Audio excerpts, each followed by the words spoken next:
लोकसभा चुनावों से पहले प्रधानमंत्री नरेंद्र मोदी ने एक बड़ा ऐलान किया और पूरे देश में CAA यानी सिटीजनशिप अमेंडमेंट एक्ट को लागू कर दिया है। खुद प्रधानमंत्री ने इसकी घोषणा की। अब इस सिटीजनशिप अमेंडमेंट एक्ट को लेकर तमाम तरह के सवाल इंटरनेट पर वायरल हो रहे हैं कि ये सिटीजनशिप अमेंडमेंट एक्ट क्या होता है, ये क्यों लागू हुआ और क्या भारत के नागरिकों पर इसका कोई असर पड़ने वाला है। अगर आपके मन में भी ये तमाम तरह के सवाल हैं तो आइए आसान भाषा में आपको समझाते हैं कि आखिर ये नागरिकता संशोधन कानून 2019 क्या कहता है।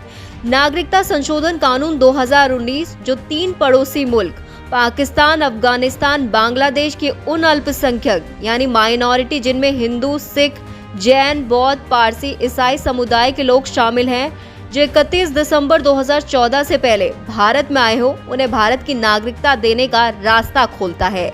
ये 9 दिसंबर 2019 को लोकसभा से प्रस्तावित किया गया और 9 दिसंबर 2019 को ही ये सदन से पास भी हो गया। 11 दिसंबर 2019 को ये राज्यसभा से पास हुआ। अब आपको ये बताते हैं कि इन 3 देशों के लोगों को ही क्यों भारत की नागरिकता मिल रही है। दरअसल सरकार का इस पर यह कहना है कि जब देश आजाद हुआ तब बांग्लादेश और पाकिस्तान हिंदुस्तान का हिस्सा हुआ करते थे। अफगानिस्तान की भी सीमा आजादी से पहले खुली हुई थी और हम सब एक हुआ करते थे। ऐसे में वो तमाम नागरिक जो इन 3 देशों से यहाँ रह रहे हो, अगर वो अपने देश में खुश नहीं है, प्रताड़ित महसूस कर रहे हैं या किसी और कारण में भारत में शिफ्ट हो गए हैं, चाहे वो लीगल वे में हो, शरणार्थी के तौर पे हो या छिपते छिपाते हो, तो ये कानून उन्हें नागरिकता देने वाला है। अगर आपके मन में ये सवाल है कि क्या इससे भारत के किसी भी नागरिक का कोई असर होगा, क्या उनकी नागरिकता छिन जाएगी, तो आपको इसको लेकर भी जवाब देते हैं। भारत के किसी भी नागरिक के अधिकार का इस पर कोई असर नहीं होने वाला, क्योंकि ये कानून बांग्लादेश, पाकिस्तान, अफगानिस्तान के शरणार्थियों के लिए नागरिकता का रास्ता खोलता है। इससे किसी की भी नागरिकता छीनने वाली नहीं है। तो चलिए जानते हैं नागरिकता अधिनियम 1955 के बारे में, जो कौन से व्यक्ति भारत की नागरिकता प्राप्त कर सकते हैं और किस आधार पर कर सकते हैं, ये बताता है।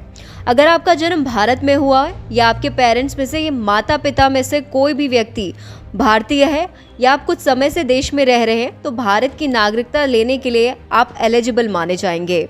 हालांकि आपके लिए समझना भी बहुत जरूरी है कि अगर कोई भी अवैध प्रवासी जो लीगल तरीके से भारत में नहीं घुसा हो, उसे इस कानून के तहत प्रतिबंधित किया गया है।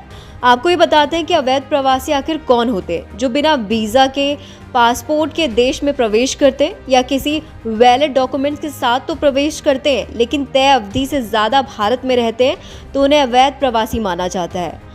अब इसके साथ ही ये भी जान लीजिए कि विदेशी अधिनियम 1946 और पासपोर्ट अधिनियम 1920 के तहत जो इनलीगल प्रवासी हैं, उन्हें कैद या निर्वासित किया जा सकता है।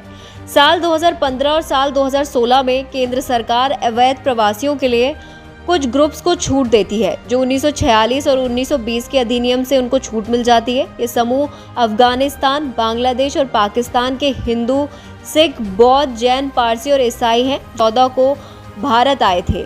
अब इसका मतलब ये है कि इन लीगल प्रवासी समूहों को निर्वासित नहीं किया जा सकता और साथ ही इन्हीं को छूट मिली है। फिलहाल इस जानकारी में इतना ही। इस तरह की तमाम जानकारियों के लिए जुड़े रहे हमारे साथ और देखते रहिए नॉलेज वर्ल्ड।